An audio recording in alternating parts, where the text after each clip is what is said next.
Hallo julle, kan nie glo ons is in week 3 en hierdie is dag 4 van ons Each One Reach One veldtog in ons Doksadeye Noordzone. Nou, vandag wil ek bietjie met jou gesels oor hierdie punt waar ons kom met iemand. Ons het nou verhouding gebou, hulle vertrou ons, hulle begin leer gierig raak en nou kom daai punt waar daai individu sê, hoorie maar, hierdie wat jy my van vertel het in die laaste paar weke of in die laaste seisoen, ek dink ek het dit nodig en ek wil dit hê. Ek wil tot bekering kom.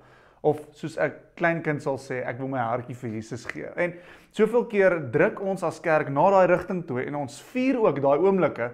Maar as iemand vir jou vra, hoorie maar, weet jy ooit hoe om dit te doen? Dan is dit so half En ek wil vandag vir jou 'n paar maklike dinge kom gee dat jy kan bewus wees van wanneer jy hierdie proses met iemand doen, hoe dit lyk en hoe jy dit natuurlik kan implementeer. Nou, daar's 'n baie maklike manier om dit te onthou. Ons praat van die ABC's. En dit is so ongelooflik om te besef dat, jy weet, ons hoef nie presies die woorde te gebruik nie, dit gaan eintlik meer oor wat aan die individu se hart gebeur in hierdie oomblik.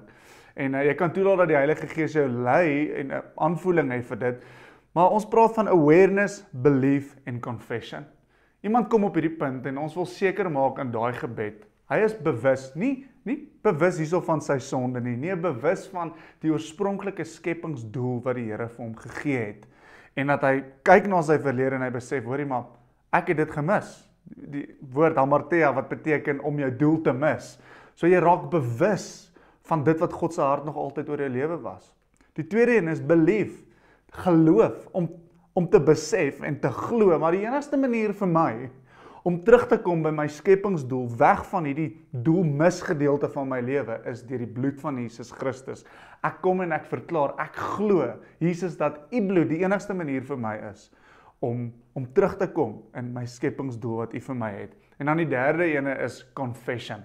Dis waar ek getuig van my nuwe stand wat ek in Jesus het, die nuwe verhouding wat ek het, en dat God my nou kan sien as sy vlekkelose kind, deur die bloed van Jesus Christus. Nou, Dawid skryf in Psalm 51, en doen die moeite en gaan luister Psalm 51. Hier's 'n Dawid wat terugkyk na sy lewe toe, en hy skram nie weg van sy sondes nie, hy noem dit op, hy sê, Here, ek het foute gemaak, ek het dinge gedoen, maar wat so mooi is in hierdie Psalm is, hy word nie oorweldig deur sy sonde nie, hy klou vas aan, maar Here, u is die een wat kan, ek weet u is die een wat wil, Here, en kom bevry my van hierdie ding af, kom skenk my 'n nuwe lewe. So wanneer jy met iemand bid, en iemand lei in gebed, is dit so belangrik om dat die persoon 'n skulderkenning doen, nommer 1. Here, ek het droog gemaak, ek het my skepingsdoel gemis. Jy hoef nou nie al die goedjies te gaan opnoem nie, want sonde is eintlik maar net om iets te mis.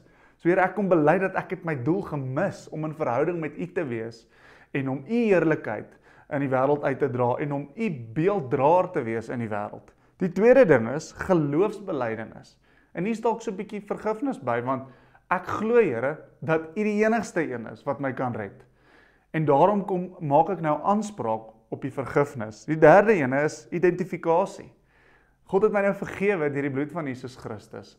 Ek het nou nodig om te verklaar dat ek is 'n nuwe mens.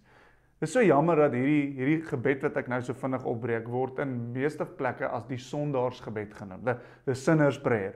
Dis eintlik nie dit nie.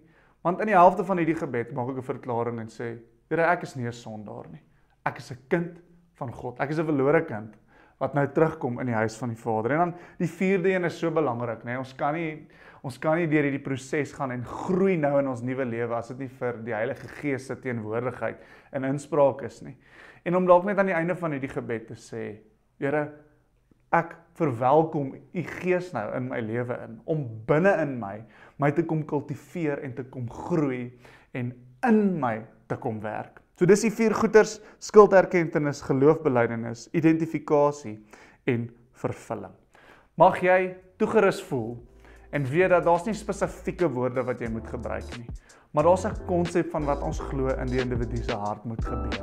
En dit is die A, B en C. Gaan nou na die beskrywing van die video om vandag se vrae deur te werk.